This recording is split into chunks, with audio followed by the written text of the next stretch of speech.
Olá, sou Gabriela Nogueira Casal. Hoje eu queria pedir desculpas porque ficamos um intervalo mais extenso aí sem poder gravar. Tenho filhos pequenos e estou no final de uma gestação, agora as crianças de férias, eu tive mais dificuldade de fato. E hoje, com muita alegria, eu volto aí a gravar justamente sobre o sacramento da Eucaristia, detalhando mais sobre a Santa Missa. Vamos começar com a nossa oração, invocando o Espírito Santo. Em nome do Pai, do Filho e do Espírito Santo. Amém.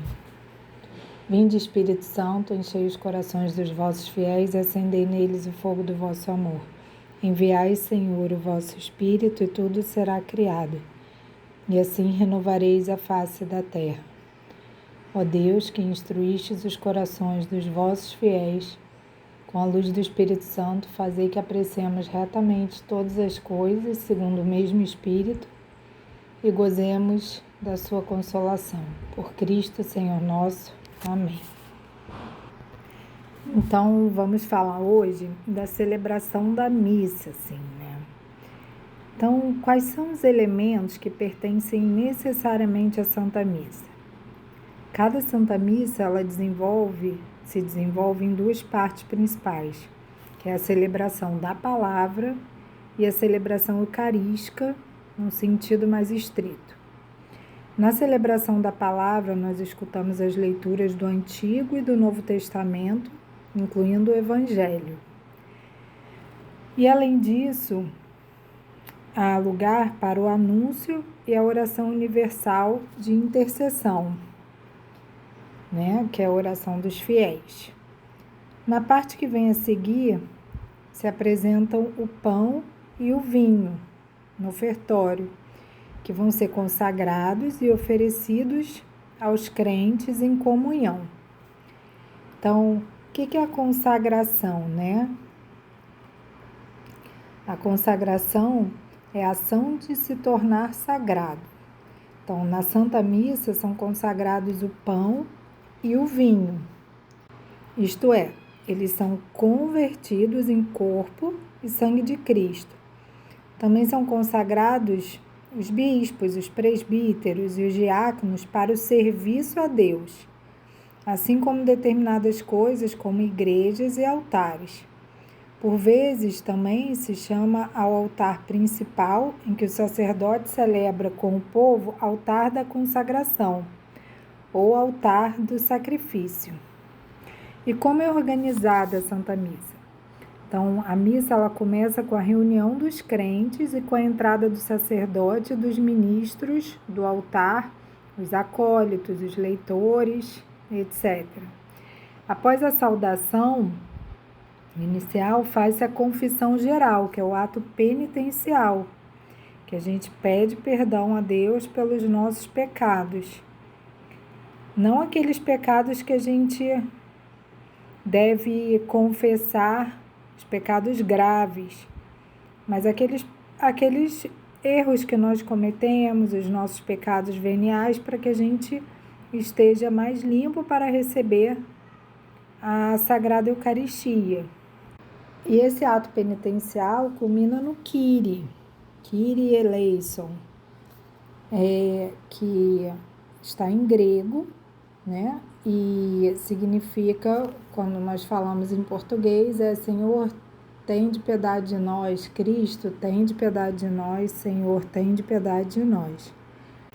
Logo a seguir, se canta o Glória, ou se fala o Glória, quando damos glória a Deus. E o Glória é cantado nos domingos e nas festas. Mas a gente, no Advento e na Quaresma, ele não é falado nem cantado. E o Glória é um júbilo dos anjos perante os pastores na noite de Natal. Constitui a introdução a um hino lá do início do cristianismo, cuja forma definitiva remonta ao século IX, e no qual o louvor a Deus é solenemente anunciado. É quando falamos: glória a Deus nas alturas e paz na terra aos homens por ele amados. Senhor Deus, Rei dos céus, Deus Pai Todo-Poderoso, nós vos louvamos, nós vos bendizemos, nós vos adoramos, nós vos glorificamos, nós vos damos graças por vossa imensa glória. Senhor Jesus Cristo, Filho unigênito, Senhor Deus, Cordeiro de Deus, Filho de Deus Pai, vós que tirais o pecado do mundo, tende piedade de nós. Vós que tirais o pecado do mundo, acolhei a nossa súplica. Vós que estáis à direita do Pai, tende piedade de nós. Só vós sois o Santo, só vós o Senhor, só vós o Altíssimo Jesus Cristo, com o Espírito Santo na glória de Deus Pai. Amém. E logo após o glória, nós fazemos a oração coleta, que é muito importante porque ela introduz uma ou duas leituras do Antigo e do Novo Testamento. É uma oração que resume o que vai falar o Antigo e o Novo Testamento e em que pedimos a Deus a sua intercessão para que consigamos entender e colocar na aplicação prática da nossa vida essas palavras. Antes do Evangelho, então, tem lugar a sua aclamação com aleluia. O aleluia é uma palavra em hebraico que chama halal, louvai, com a abreviatura do nome de Deus, Yahvé. E a aclamação que aparece 24 vezes nos Salmos. E ela tornou-se a saudação do Senhor antes da sua palavra no Evangelho.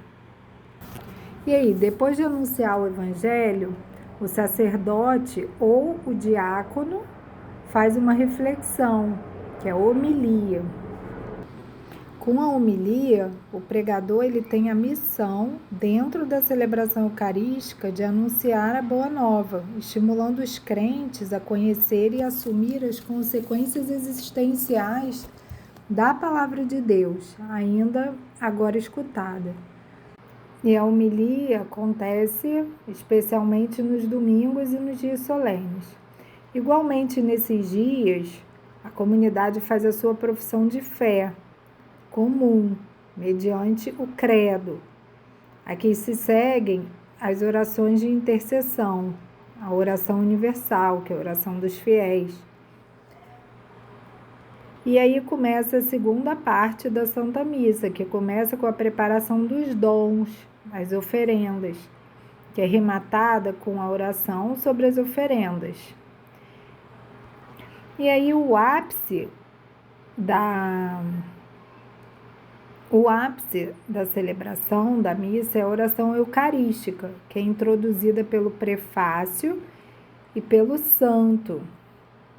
E o santo é uma das mais antigas partes da Santa Missa. Ela remonta ao século VIII a.C. e nunca deve ser anulada. Ela é uma composição da aclamação dos anjos com o grito deles, que se refere à presença de Cristo.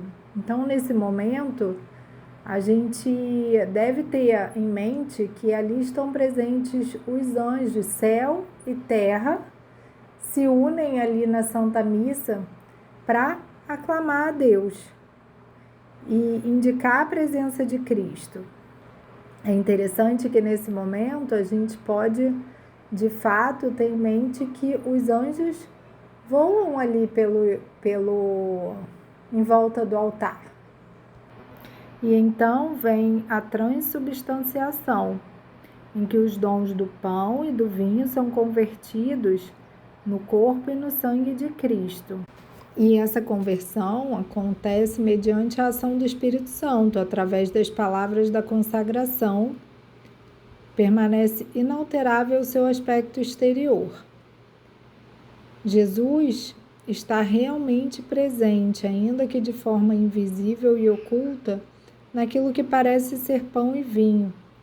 enquanto se conservarem as características dessas duas espécies. E a oração eucarística, então, desemboca na doxicologia, que é a conclusão solene e glorificante de uma oração, como é a conclusão da oração eucarística que diz: por Cristo, com Cristo, em Cristo, a vós Deus Pai Todo-Poderoso, na unidade do Espírito Santo, toda a honra e toda a glória, agora e para sempre. E assim se conclui a oração eucarística. Da mesma forma, glória ao Pai, ao Filho e ao Espírito Santo, como terminamos a maioria das orações cristãs, também é uma doxicologia que se dirige a Deus Trino. Então, essa oração final faz a ponte para a oração do Senhor, o Pai Nosso. Então, depois segue-se a oração pela paz, em que damos a paz de Cristo, o Agnus Dei, que é o Cordeiro de Deus, e João Batista comparou Jesus ao Cordeiro de Deus, de Êxodo 12, através de cuja imolação o povo de Israel fora liberto da escravidão do Egito. Eis o Cordeiro de Deus. Por Jesus, que é levado ao matadouro como um cordeiro, somos libertados do pecado e encontramos a paz com Deus. E aí, logo em seguida, vem a fração do pão e a oferta desses dons consagrados aos crentes. O que acontece, em regra geral, apenas com o corpo de Cristo, mas pode ser também oferecido o sangue de Cristo, com vinho consagrado. Então, aí as pessoas fazem a comunhão eucarística.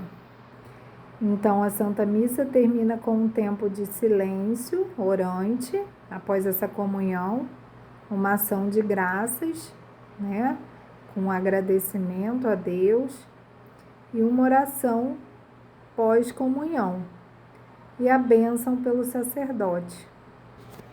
Em regra geral, a comunhão, essa recepção dos dons do pão e do vinho consagrados, acontecem durante a Santa Missa. Em certas circunstâncias, porém, ela pode acontecer fora, por exemplo, na comunhão dos doentes, em que a comunhão é levada pelo sacerdote ou por um ministro da Eucaristia às pessoas que estão impossibilitadas de irem à missa. E agora, quem dirige a celebração eucarística? Quem atua numa celebração eucarística é o próprio Cristo, e representam-no o bispo ou presbítero, ambos sacerdotes. A Igreja crê que o celebrante está no altar in persona Christi capitis, ou seja, na pessoa de Cristo cabeça. Isso significa que os sacerdotes não apenas agem no lugar e por missão de Cristo, mas que, por força da sua consagração, é Cristo que, como cabeça da Igreja, atua através deles. Então, é importante a gente saber disso, porque independente de quem seja o sacerdote que esteja celebrando, se ele está ordenado, ele, mesmo que ele seja um grande pecador, aquela missa, ela é válida. É Cristo que está agindo ali, nele, para celebrar aquela missa. Cristo, ele está misteriosamente presente no sacramento da Eucaristia, mas de um modo real. Sempre que a Igreja cumpre o mandamento, fazer isto em memória de mim, partindo o pão e oferecendo o cálice, sucede hoje o mesmo que se sucedera quando Cristo entrega-se por nós verdadeiramente e passamos a fazer verdadeiramente parte dele. A única e irrepetível imolação de Cristo na cruz torna-se presente sobre o altar. Realiza-se ali a obra de redenção. Sempre que a igreja celebra a Eucaristia, ela encontra-se diante da fonte de que brota renovadamente. Então, ou seja, na medida em que a igreja come o corpo de Cristo, ela torna-se corpo de Cristo, que é uma metáfora da igreja. Então, ela renova-se. Na imolação de Cristo, no sacrifício de Cristo que se ofereceu a nós em corpo e alma, há espaço para toda a nossa vida. Então, nós podemos oferecer o nosso trabalho, o nosso sofrimento, as nossas alegrias. Podemos unir tudo à imolação de Cristo. E isso a gente geralmente faz naquele momento do ofertório também. Quando nos apresentamos deste modo, nós somos transformados, nós agradamos a Deus e somos para os outros como pão bom e nutritivo. Às vezes, nós falamos mal da igreja como se fosse um grupo de pessoas mais ou menos boas. Na verdade, a igreja é o que de forma misteriosa surge no altar diariamente. Então, ela se renova diariamente. Deus entrega-se por cada um de nós e quer transformar-nos mediante a comunhão com Ele. Então, nós, sendo transformados, devemos transformar o mundo. E o que a igreja é, para além disso, é completamente secundário.